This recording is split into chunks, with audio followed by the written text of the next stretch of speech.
സർവകലാശാല ചാൻസലർ കൂടിയായ ഗവർണറെ അധിക്ഷേപിച്ച് കേരള സർവകലാശാല സെനറ്റ് ഹൌസിന്റെ പ്രധാന കവാടത്തിന് കുറുകെ SFI വിദ്യാർത്ഥികൾ കെട്ടിയ ബാനർ അടിയന്തരമായി നീക്കം ചെയ്യാൻ വൈസ് ചാൻസലർ ഡോക്ടർ മോഹൻ കുന്നുമേൽ രജിസ്ട്രാർക്ക് നിർദ്ദേശം നൽകിയെങ്കിലും ബാനർ നീക്കാനുള്ള നടപടികളൊന്നും രജിസ്ട്രാർ കൈക്കൊണ്ടില്ല.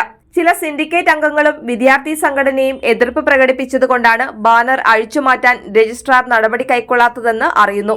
രേഖാമൂലം പ്രസ്തുത വിവരം അറിയിക്കാൻ വൈസ് ചാൻസലർ ആവശ്യപ്പെട്ടിട്ടുണ്ട്.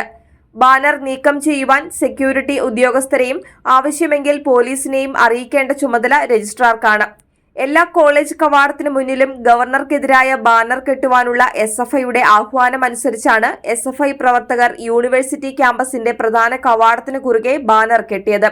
സർവകലാശാല ക്യാമ്പസിൽ 200 മീറ്റർ ചുറ്റളവിൽ അധികൃതർക്കെതിരെ അനൌദ്യോഗിക ബാനർ, ബോർഡ് എന്നിവ പ്രദർശിപ്പിക്കുന്നത് വിലക്കിക്കൊണ്ടുള്ള ഹൈക്കോടതി വിധി നിലനിൽക്കവെയാണ് CPM സിൻഡിക്കേറ്റ് അംഗങ്ങളുടെ എതിർപ്പ് കാരണം VCയുടെ ഉത്തരവ് മറികടന്ന് ബാനർ നീക്കം ചെയ്യാൻ രജിസ്ട്രാർ തയ്യാറാകാത്തത്. സർവകലാശാലയുടെ പ്രതിച്ഛായ നശിപ്പിക്കുന്ന നിന്ദ്യമായ ബാനർ ഉടനടി അഴിച്ചുമാറ്റാൻ നടപടിയെടുക്കണമെന്നായിരുന്നു VCയുടെ ഉത്തരവ്. രാജ്ഭവനിൽ നിന്നുള്ള നിർദ്ദേശമനുസരിച്ചാണ് ബാനർ നീക്കം ചെയ്യാൻ VC നിർദ്ദേശം നൽകിയത്.